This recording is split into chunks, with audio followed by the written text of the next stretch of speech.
लगता है नहीं नहीं नहीं, अखिल जी के भाषण को मैं पूरी तरह से याद है मुझे, लेकिन उस वक्त वो इनसेंसिटिव, इररिस्पॉन्सिबल, दो शब्द अनअकाउंटेबल, ये तीन शब्द का उन्होंने प्रयोग किया था, जो तीनों, ऐसा नहीं था कि ये तीनों शब्द संसद में प्रयोग नहीं हो सकते हैं, लेकिन उसको भी, ये तीन शब्द को भी वाजपेयी जी ने कहा था कि विपक्ष की नेत्री ने हमारे लिए इन शब्दों का प्रयोग किया है, इनसेंसिटिव, अनअकाउंटेबल और इररिस्पॉन्सिबल। ये शब्द जो है तो ठीक नहीं है।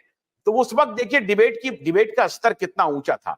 अखिलेश जी का स्तर था, और ये जो है आप उससे पहले भी 80 के दशक में और 70 के दशक के डिबेट को देखिए, पार्लियामेंट में तो एक से एक बड़े वक्ता थे और एक से एक विद्वान लोग, और किस तरह का डिबेट होता था। और आपने चिन्हित किया नशा, ये जो नशा का विषय है, क्या आप जो कहते हैं कि भारतीय जनता पार्टी ने बना दिया, भारतीय जनता पार्टी ने बना दिया, अरे भाई जब आप बनवाने के लिए दे रहे हैं मुद्दा, तो इसमें बीजेपी की क्या गलती है, ये मैं कह रहा हूँ आपको, ये गलती किसकी है? ये कह रहा हूं, मेरी बात सुनिए, वो जो है ना, बीजेपी को कोई ग्रिल नहीं कर रहा है, प्रधानमंत्री मोदी को ग्रिल नहीं कर, उसने मुद्दा दिया है तो वो ठीक है, उसका जवाब देगा ही कोई। मैं ये कह रहा हूँ, सुरकांत जी अभी जो बोल गए थे, देखिए ये तो फिर आप जो है ना, कौन सी पार्टी के नेता क्या बोलते हैं, क्या कहते हैं, यही प्रधानमंत्री नरेंद्र मोदी है ना, क्या बोले थे संसद में, बहुत सारी बात बोलते हैं, आप उसको कोट नहीं करते हैं आप। मैं ये कह रहा हूं, ये हम जज करने वाले कौन है?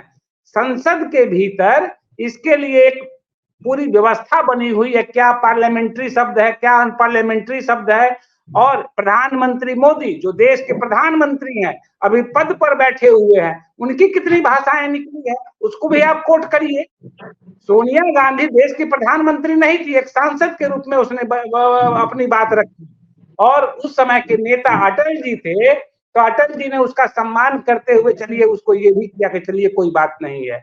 मैं ये कह रहा हूं कि देश का प्रधानमंत्री, देश का जो बड़े बड़े नेता आज की तारीख में, उनके बयान कैसे हैं, उनके बयान को आप कोट करिए, उनके बयान क्या माने सभा देते हैं, बहुत सारी बातें हैं यहाँ। ऐसा नहीं है, देखो जब मोदी जी के उनके मुखारबिन से भी ऐसे बयान निकलते हैं, उसकी आलोचना होती है।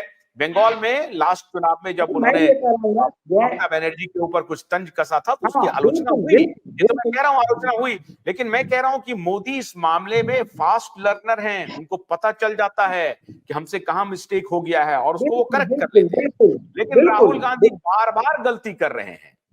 नहीं, वो ठीक है, मैं ये इस बात को स्वीकार कर रहा हूं कि राहुल गांधी की ये कमजोरी है, गलती नहीं, मैं इसको कमजोरी मानता हूं। राजनीति में डोल पॉलिसी चलती है, जब तक दोहरे मापदंड के आधार पर आप नहीं चलेंगे, मार खा जाएंगे, और जो दोहरा राजनीति करने का मास्टर है वही राजनीति में सफल होता है। हमें लगता है कि राहुल गांधी कहीं न कहीं से दिमाग में ये बातें उनके दिमाग में चलती है कि जो हमारे मन में आएगा हम टारगेट करेंगे, जो मेरे मन में आएगा मैं बोलूंगा, तो ये गलत चीज है, और इससे उनकी हानि होनी है, और उनकी पार्टी को ही हानि होगी ये इससे।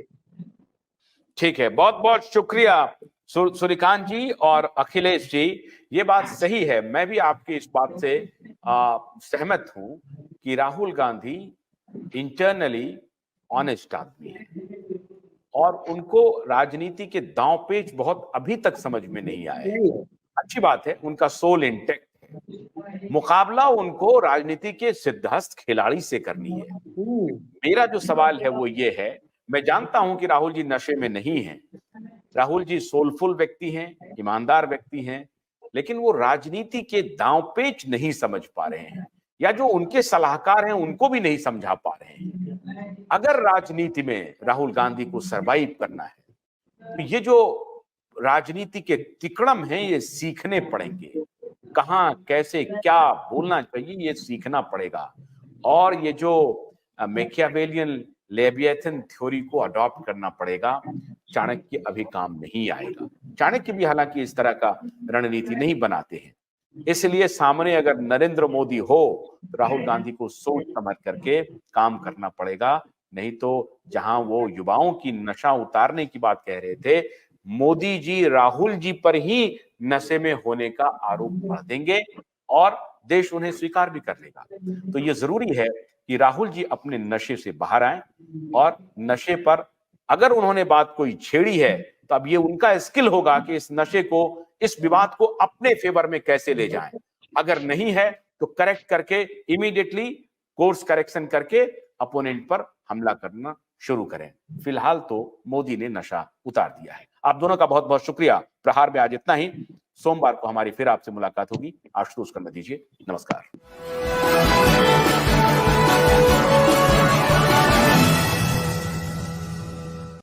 भोलानाथ का ब्रश कटर एक बैटरी से चलने वाली मशीन है जिसका चार्जिंग समय 3.5 घंटे है। इसे हम 6 से 8 घंटे बिना रुके चला सकते हैं। एक बार चार्ज करने पर ये 16,000 स्क्वायर फीट गेहूं, चावल, बजरा, जोवर के खेत काट सकता है, जबकि इसी कार्य को पेट्रोल ब्रश कटर 1,000 रुपए पेट्रोल का खर्चा करता है।